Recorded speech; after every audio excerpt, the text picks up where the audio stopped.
Everybody's looking at how can I be better than anybody else just to survive? Because now that's really what we're talking about. First surviving, then thriving. What you would suggest to start with? What would be the first step to move into that right direction? So if you just stick with this formula, if you will, and just say, how far from the plant am I eating? Now we have something that is smaller than visible to the eye, who is devastating humankind, and we can't do much about it. So to recognize again that we are part of nature, we can't be separate from it. And when we go back and listen to that, then we can learn and be able to evolve.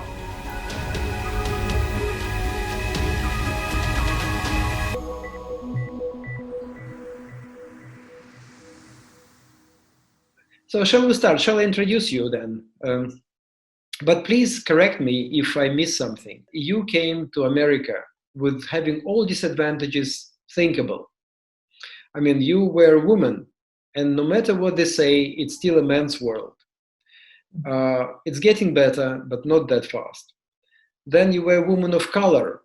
And again, we know that no matter that, yes, there are a lot of good people, but there are quite a lot of racism and some, misunderstanding, let's put it that way. Then you were immigrant. You came from Hong Kong, right? You're Hong Kong, China. And you were immigrant. And so you had to work. I lived in England for more than 25 years or 30 years. And I know that being an immigrant, I had to be better, or at least no worse than locals. Otherwise, there is no way you could get anywhere. So you had all these disadvantages, and you became professionally, on your corporate career, you became president of Aveda. Then you became president of Reebok. And then you became vice president of Nike. I don't know any woman who could go up as high in this male-dominated athletic, apparels and footwear, and you managed to be vice president. And I know with the Reebok, I've read somewhere that you were responsible for strategy in 120 countries worldwide. It's incredible.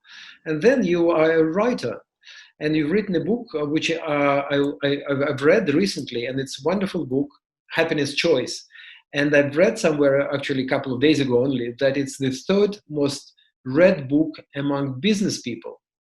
So it was not just happy, aimed at some, housewives, but it's like business, corporate people praise the book as an excellent book. And I remember there's 5 reasons which maybe we can talk about that. I think it's absolutely great. And then you became a speaker, and you spoke, everywhere.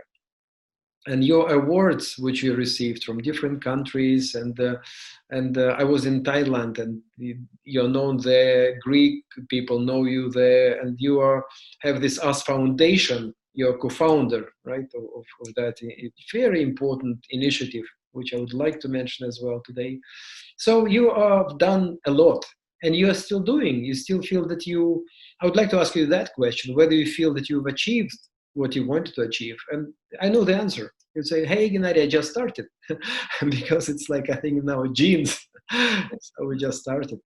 But and you are expert on leadership, of course, leadership in it's a wonderful thing. And then you offered me some topics to talk about. And there was one particular which I thought, well, that's interesting. And I said, well, would you like to talk about that? And you said, yes, it's my passion now. And it's not leadership. It's connected to that, but it's plant-based diet and the concept plant-based. And I thought, how wonderful, because you said absolutely correctly that if you don't have immune system, what sort of leadership? To say nothing of absenteeism at work and unhappiness and illnesses and fear of death. This coronavirus told us that we have to build our own immune system. We cannot rely on pharmaceutical companies because there are so many, conspiracy theories and talks that it's vaccination, not vaccination. I even don't know whether to vaccinate my kids or not. And I do it like halfway, which is wrong. But the best way is, as you said, is immune system. So we would like to talk about that. Hopefully we'll talk about leadership, and as well in connection to that. But and I hope very much that it's going to be not the one only interview, that we'll see each other more often. I talk too much. I know viewers are saying when this guy will shut up, because they came to listen to you, not to me.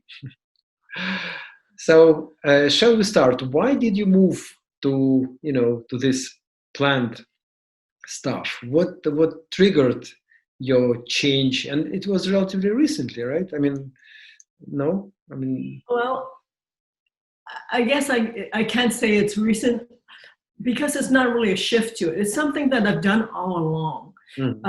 As she mentioned, thank you.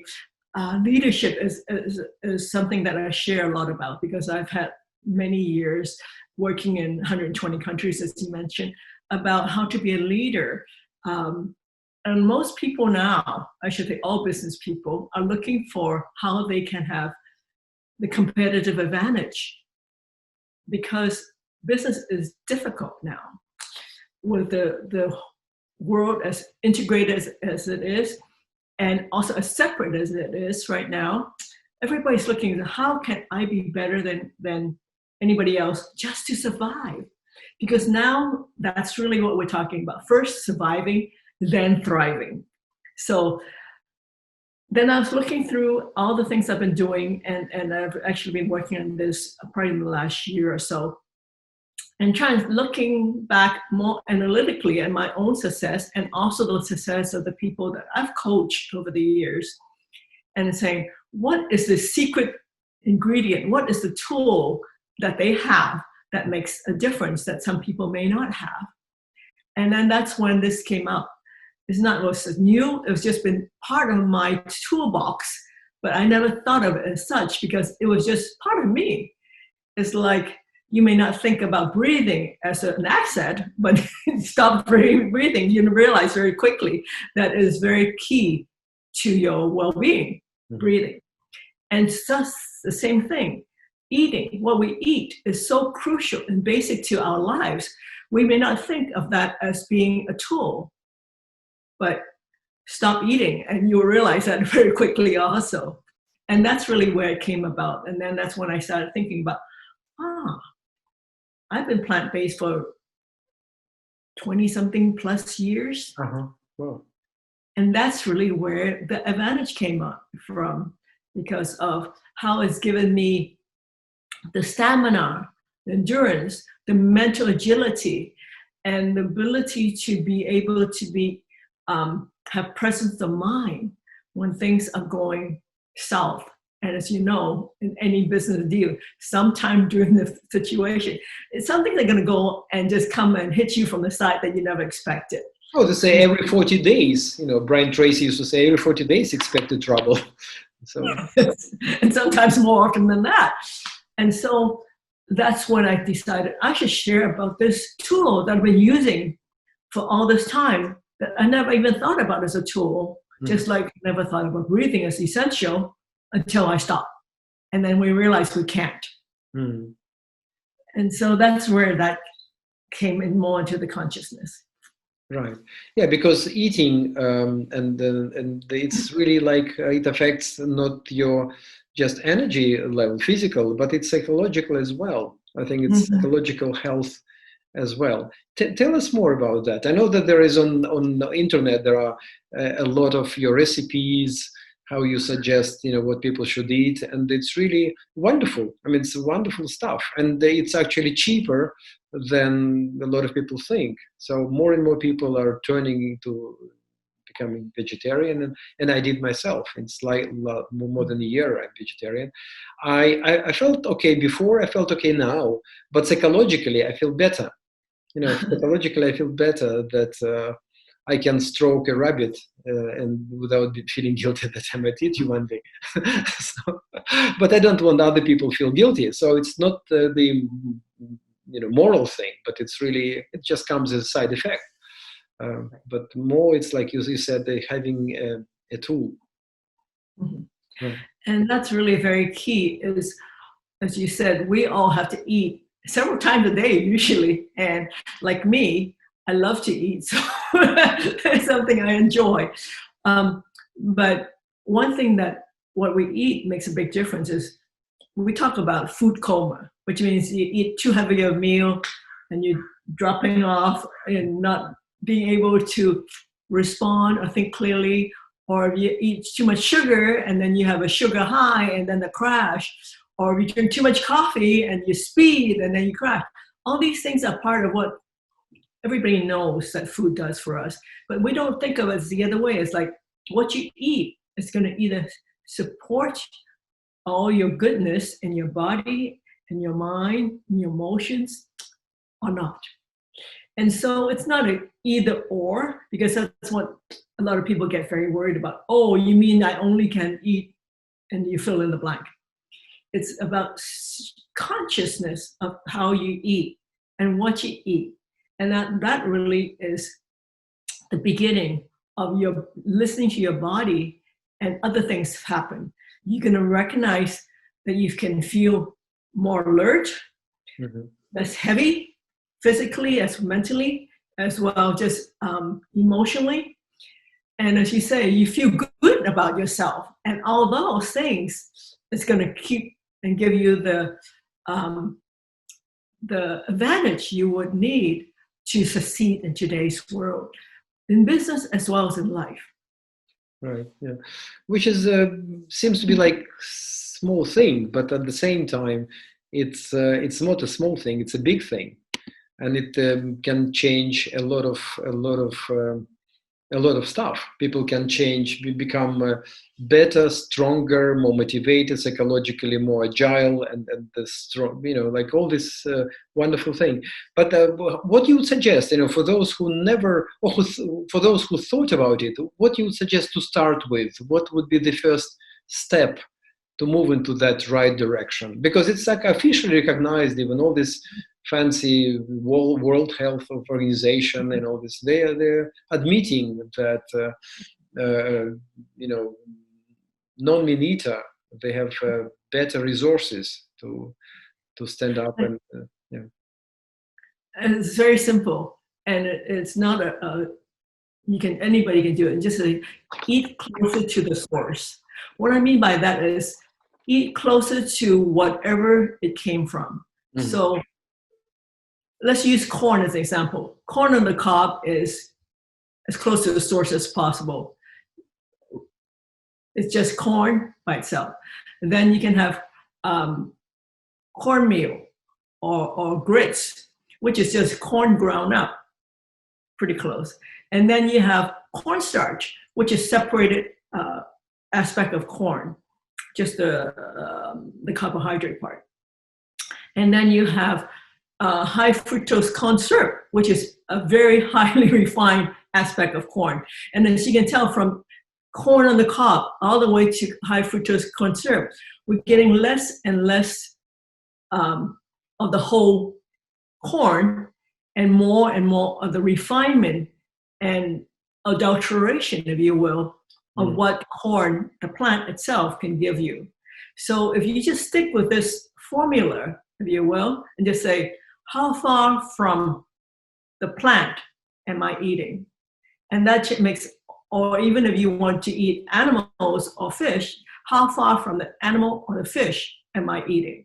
So whatever it is that you're eating, start thinking, how close to the actual product, produce, ingredient are you eating? That's interesting. So you're cutting off, basically, you think in terms of cutting off this chain of transformation, food transformation. And it's interesting that you mentioned the thing on your site or somewhere I've read, that game changer.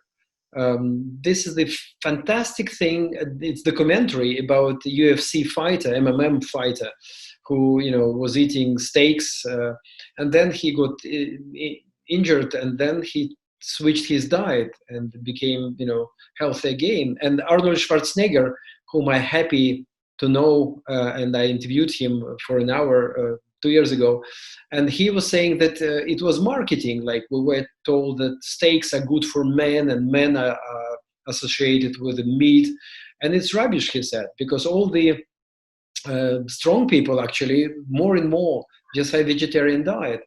And I've read somewhere that even gladiators in ancient Rome, they were vegetarians, tough cookies, tough guys who were fighting all their life, and they were vegetarian. And somebody said, "Have you seen oaks or eating meat?" No. Or gorilla eating meat? No. So this is a strong message for young people who adore muscle people and those like Arnie. Mhm. It's very interesting you mentioned about the game changer. I mentioned that in one of my blogs. And what was most interesting to me was there was the world's heaviest, the man who can lift the most weight, if you saw, is a vegetarian. And there's this massive individual carrying, I forget, thousands of pounds and lifting it over his head, which is daunting even to think about. And he's a vegetarian. But I don't like to use the word vegetarian or vegan because it scares a lot of people. Exactly. Because they feel like it's either or. I like to say plant-based because you just say, so that not make it like an absolute. If you're eating 3 meals a day of some animal product, what would happen if you took 1 meal out and made that plant-based? And then maybe try it for 1 whole day and see how you feel.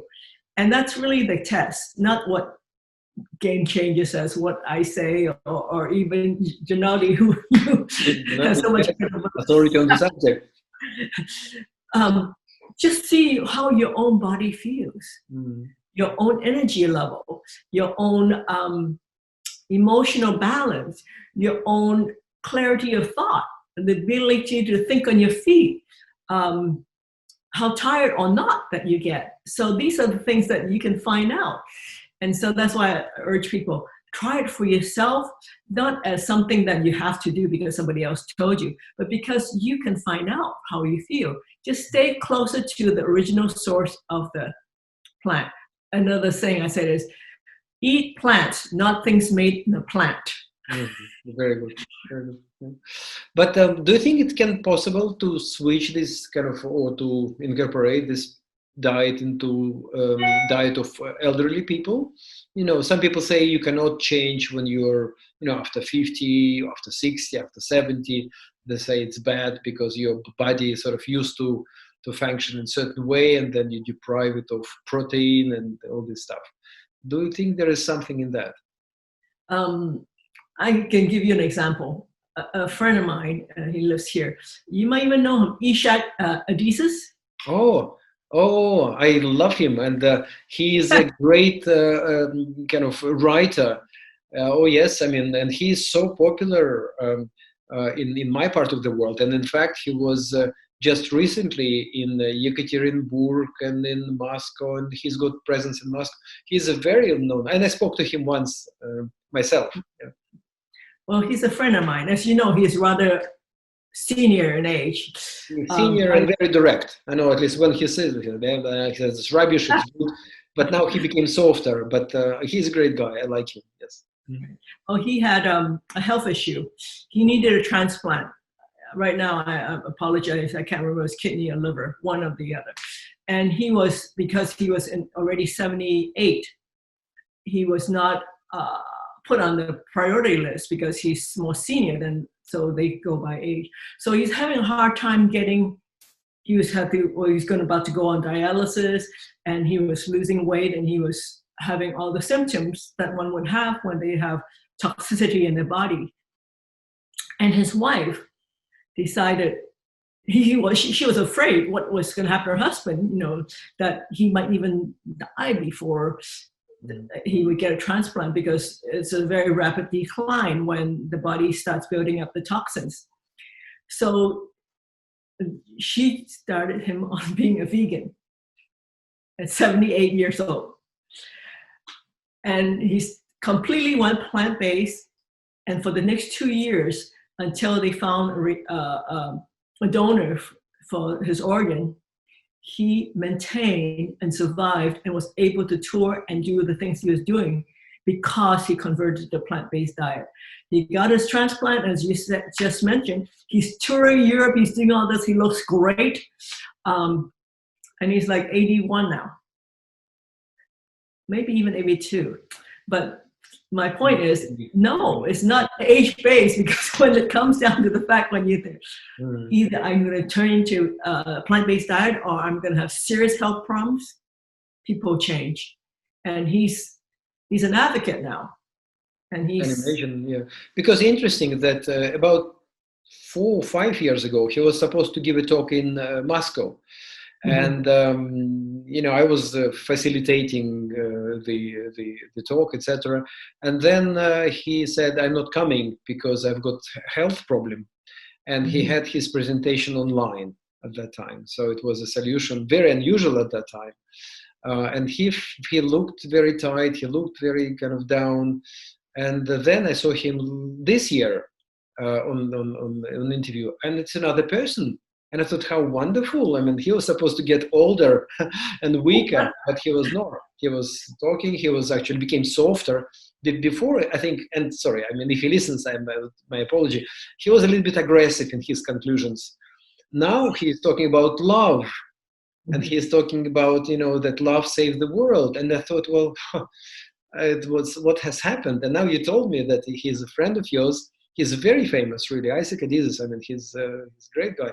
And he became, mentally and physically better because of this new, I don't want to say diet, but new, how can I say diet? Yeah, what he eats.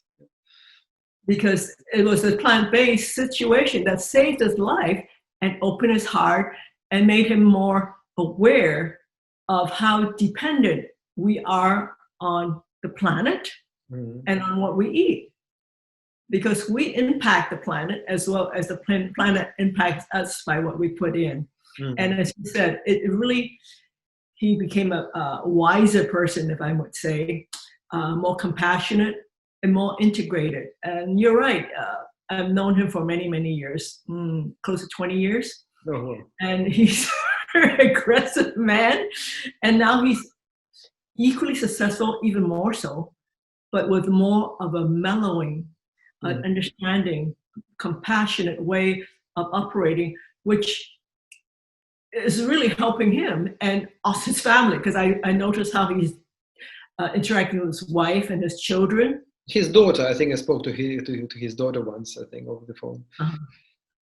His son is a musician, and when he had the first scare before he could get his transplant, he thought he was going to lose his father. So he wrote basically a symphony with his father's words that he has given him over the years, part of the symphony, where he was going to have somebody read.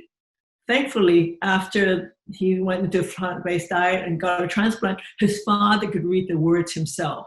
So it was really touching. I mean, it's something that, if you know the backstory, it brings tears to a person's eyes. But all this came from a plant-based diet. So, I know you didn't mean to bring this up, but as you can tell, the power of this transcends age. It transcends success, because Ishak is very successful. And now he's gone to another level, even more so than he ever was before, with transitioning to a plant-based diet. It's an amazing story, and it's so good because I've read on your blog, there is a chap who is firefighter and the macho man, and then he turned into this diet. It's okay example, but it's like, okay, you don't know the firefighter, but you mentioned Isaac Adizes, and everybody knows him, and it's really, it's a very, very motivational story. Now, can you tell us, I mean, a little bit about this planned success, because I love the concept, and it really brings like everything together, business and diet and plans. And can you tell us more about that? The term came to me, and I just said, as you said, ties everything together. Plant is what we're talking about, plant-based diet, but also plant success, meaning anchoring in success, putting ourselves, grounding ourselves in success in business, of course, which is what we normally talk about, but also in life, in relationships, and in our connection to the divine, whatever you want to call that.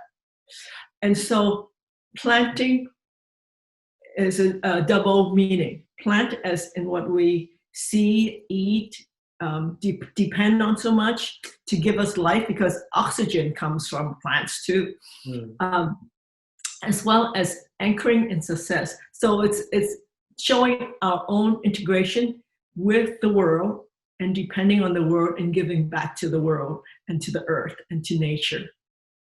Yes, that's.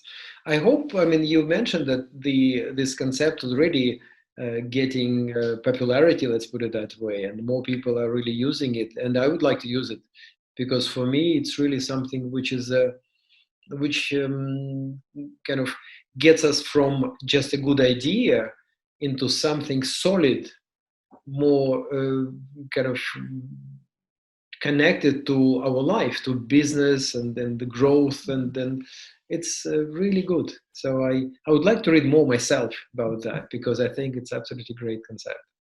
Right. And it's knowing that it's another tool in your toolbox for business success, for life success. It's not either or, it's just integrating another tool that is just beginning to be made aware, even though we eat every day. We don't think of that as a tool. And here's a way now to think of something that is so fundamental to your well-being, to your survival, can also be a tool for your success. And this is something that I've incorporated in all my leadership work, is to show people how each person, can pull that into your toolbox and use it in a way that can give you the competitive advantage to move forward in every aspect of life. I think we just have to come back to the basics, which is we have to be aware that we're part of the world, part of the earth, part of nature, not separate from it. Because as humankind evolved, we thought that we were stronger and bigger and more powerful and could control nature. And the truth is, we cannot. No. Now we have something that is smaller than visible to the eye, who is devastating humankind, and we can't do much about it. So to recognize again that we are part of nature, we can't be separate from it. And when we go back and listen to that, then we can learn and be able to evolve in a way that is integrated with everything else. And that's the only way it's substantial. You said earlier that a happy achiever is really what you're looking for. That's truly the only kind of, ultimately, the only kind of sustainable achiever. Because sooner or later, if they don't fade in business, they fade in their own personal lives. Right. I coach a lot of, not a lot, because I maintain a smaller number because I just don't have time, of C-level executives, because I'm also a coach when I have the time.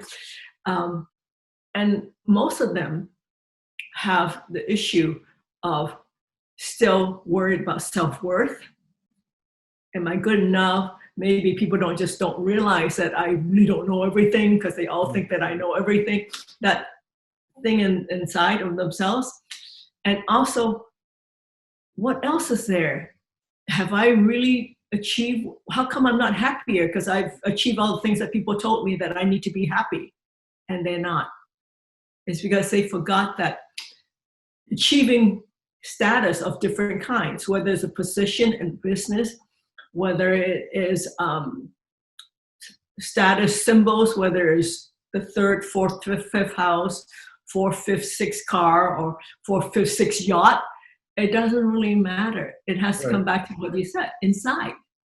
You gave away more money than you think you would ever do, and you realize that that's really what you need to do to go to the next phase.